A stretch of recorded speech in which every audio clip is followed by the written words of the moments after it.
అన్న కూడా అట్లా చెప్పారంటే నీకు కింద ఒక 2000 రూపాయలు తీసుకొని నేను నా భార్య నా కొడుకు ఎల్కేజీ చదువుతున్నాడు.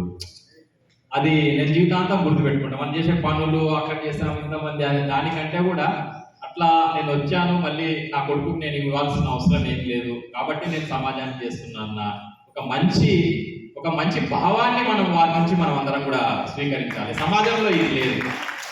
నేను కూడా 35 సంవత్సరాల వరకు వ్యాపారం చేశాను. 35 సంవత్సరాలు ఈ చిన్న పొట్ట కోసం బాగా చేశాను, బాగా సంపాదించాను. వచ్చే 35 సంవత్సరాలు సమాజం కోసం చేస్తానని చెప్పేసి పూర్తి సమయం ఒకటే రోజు 35 ఇయర్స్ వచ్చిన తర్వాత ఒకటే రోజు నిర్ణయం తీసుకున్నాం. మా మిస్సెస్ని కూర్చోబెట్టి మనకు ఎంత అవసరం, మనకి ఇప్పుడు జీవించడానికి ఎంత అవసరం, పాప పెళ్లికి ఎంత అవసరము, మన రిటైర్మెంట్ లైఫ్కి ఎంత అవసరం, అంత ఆల్రెడీ వచ్చింది కదా, లెక్క పేపర్ మీద కనిపిస్తుంది కదా, ఇంకెందుకు సంపాదించడం అని మా ఆయన ఒప్పించాను. నెక్స్ట్ డే నుంచి అన్ని బిజినెస్లు ఇంక్లూడింగ్ నాకు ఇక్కడ గోరంట్లలో ఒక పెట్రోల్ పంప్ కూడా ఉండేది. అన్ని బిజినెస్లన్నీ ఒకటే రోజు క్లోజ్ చేసి అంటే నాకు ఏంటంటే జీవిత సత్యం, చాలా డబ్బు లేనప్పుడు డబ్బు సంపాదించాలన్న ఫైర్ ఉన్నది. ఫుల్ 35 ఏళ్ళ వరకు డబ్బు వెనుక పడ్డాం. డబ్బు అంతా బ్యాంక్ లో పడ్డది. చూడండి తలకాయ మొత్తం వెంటకలన్నీ భూమి మీద పడిపోయినాయి. ఆ డబ్బు సంపాదించే దాంట్లో మన శరీరాన్ని కూడా మర్చిపోయి డబ్బు సంపాదిస్తాం. గమ్మత్ ఏంటంటే ఇప్పటికి 70 ఏళ్ళు ఉంటాయి, ఆల్రెడీ 100 కోట్లు ఉంటాయి. 100 కోట్ల 1 లక్ష కోసం పరిగెత్తుకుంటాడు.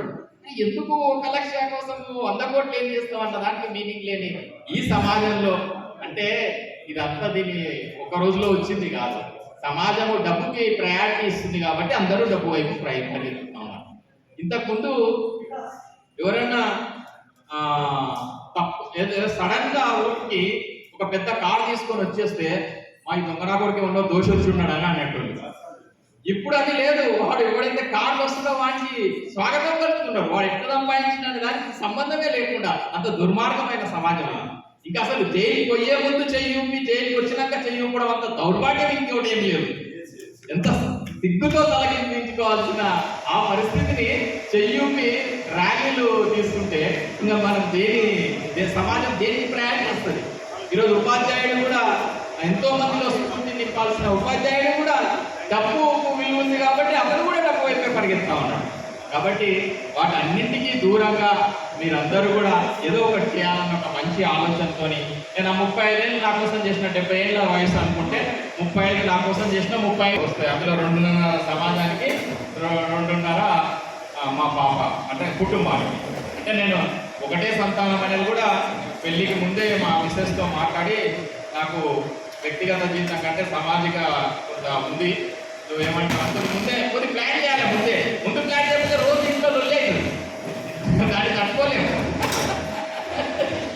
కాబట్టి ఇట్లా 2వ సంతానం సమాజం అనుకుంటున్నా. నీకు ఓకేనా అంటే పెళ్లికి ముందంటే అన్నింటికి ఓకే అంటారు, తర్వాత మళ్ళీ ఏది కూడా ఊహాలంటారు. కాబట్టి ముందే కమిట్ చేయించాలి. ఏ పనైనా కూడా ప్రిపరేషన్ ఉండాలి. అట్లా మనం ఓపెన్గా మాట్లాడుకోవడం కోసమే ఏర్పాటు చేసింది సంఘమిత్రం. ఇంత ఐడియాలు ఏం లేదు ఇందులో.